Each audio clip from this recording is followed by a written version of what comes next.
ทานฮู้แล้วบ่ว่าปัจจุบันการเสียอากรที่ดินประจำปีแม่นเพิ่นให้เริ่มชำระตั้งแต่ต้นปีจนไปถึงท้ายปีของทุกๆปีซึ่งในยุคนี้การเสียอากรที่ดินบ่แม่นเรื่องยากอีกแล้ว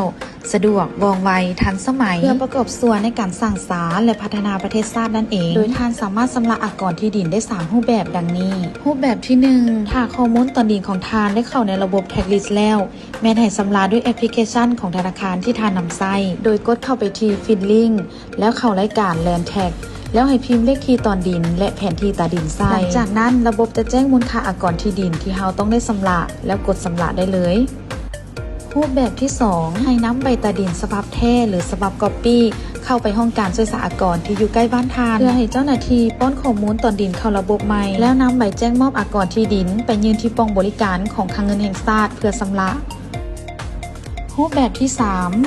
ในกรณีบ้านของทานอยู่เขตห่างไกลจากห้องการช่วยสหกรณ์แม่นให้นำใบตาดินฉบับแท้หรือฉบับก๊อปปี้เข้าไปห้องการปกครองบ้านบอนตอนดินตั้งอยู่เพื่อชำระอากรที่ดินประจำปีได้การเสียอากรแม่นการประกอบส่วนพันธะเพื่อมาพัฒนาประเทศชาติ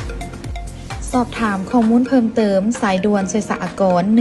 1466ในโมงเวลาราชการ